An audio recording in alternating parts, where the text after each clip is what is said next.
ಜಾಮೀನು ಪಡೆಯಲು ದರ್ಶನ್ ಮುಳುವಾಗುತ್ತಾ ಆ ಒಂದು ಸನ್ನೆ ಏನಾಗಾದರೆ ಆ ಸನ್ನೆ. ಎಲ್ಲರಿಗೂ ಟೊಪ್ಪಿ ಕನ್ನಡ TV ಯೂಟ್ಯೂಬ್ ಚಾನಲ್ಗೆ ಸ್ವಾಗತ ಸುಸ್ವಾಗತ ಅಂತ ಹೇಳ್ತೇವೆ. ಶುರು ಮಾಡೋದಕ್ಕಿಂತ ಮೊದಲು ಯಾರೆಲ್ಲ ನನ್ನ ಯೂಟ್ಯೂಬ್ ಚಾನಲ್ ಮೊದಲು ನೋಡ್ತಿದ್ರಿ ಅವರೆಲ್ಲರೂ ಸಬ್ಸ್ಕ್ರೈಬ್ ಮಾಡ್ಕೊಳ್ಳಿ, ಮತ್ತೊಂದು ಲೈಕ್ ಕೊಡಿ, ಮತ್ತಲ್ಲೇ ಪಕ್ಕದಲ್ಲಿರೋ ಬೆಲ್ಲೈಕನನ್ನು ಪ್ರೆಸ್ ಮಾಡಿ. ನಟ ದರ್ಶನ್ ಅವರು ರೇಣುಕಾಸ್ವಾಮಿ ಕೊಲೆ ಕೇಸ್ನಲ್ಲಿ ಬಂಧನಕ್ಕೆ ಒಳಗಾಗಿ 3 ತಿಂಗಳು ಕಳೆದಿದೆ. ಈವರೆಗೆ ಅವರ ಪರ ವಕೀಲರು ಜಾಮೀನು ಅರ್ಜಿ ಸಲ್ಲಿಕೆ ಮಾಡಿಲ್ಲ. ಒಂದೊಮ್ಮೆ ಅರ್ಜಿ ಸಲ್ಲಿಕೆ ಆದರೂ ಜಾಮೀನು ಸಿಗೋದು ಅಷ್ಟು ಸುಲಭದಲ್ಲಿ ಇಲ್ಲ ಎಂದು ಅಭಿಪ್ರಾಯ ಇದೆ. ಇದಕ್ಕೆ ಕಾರಣ ಅವರು ಮಾಡಿಕೊಳ್ಳುತ್ತಿರುವ ಎಡವಟ್ಟುಗಳು. ದರ್ಶನ್ ಜಾಮೀನಿಗೆ ಆಕ್ಷೇಪಣೆ ಸಲ್ಲಿಸಲು ಪೊಲೀಸರಿಗೆ ದಿನಕ್ಕೊಂದು ಅಸ್ತ್ರ ಸಿಗುತ್ತಿದೆ ಅಂತಲೇ ಹೇಳ್ಬೋದು ಗೈಸ್. ಈ ಸಮಸ್ಯೆಗಳು ಸ್ವತಃ ದರ್ಶನ್ ಅವರೇ ಸೃಷ್ಟಿಸಿಕೊಳ್ಳುತ್ತಿದ್ದಾರೆ ಅಂತಲೇ ಹೇಳ್ಬೋದು. ದರ್ಶನ್ ಜಾಮೀನು ಆಕ್ಷೇಪಕ್ಕೆ ಪರಪ್ಪನ ಅಗ್ರಹಾರದ ರಾಜ್ಯಾತೀತ ಪ್ರಕರಣ ಪ್ರಮುಖ ಅಸ್ತ್ರ ಆಗಲಿದೆ.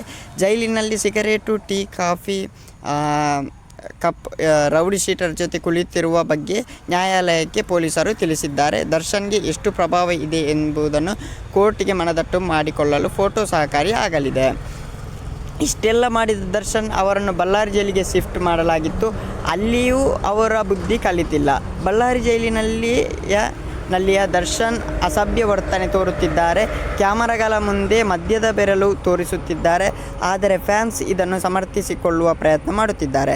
ಅದು ವಿಘ್ನಹರ ಮುದ್ರ ಎಂದು ದರ್ಶನ್ ಪರ ಫ್ಯಾನ್ಸ್ ಹೇಳುತ್ತಿದ್ದಾರೆ. ಆದರೆ ಇದನ್ನು ಎಲ್ಲರೂ ಒಪ್ಪುತ್ತಿಲ್ಲ. ಈ ವಿಚಾರಗಳು ಪೊಲೀಸರು ಪ್ರಸ್ತಾಪ ಮಾಡಲಿದ್ದಾರೆ ಅಂತಲೇ ಹೇಳ್ಬೋದು.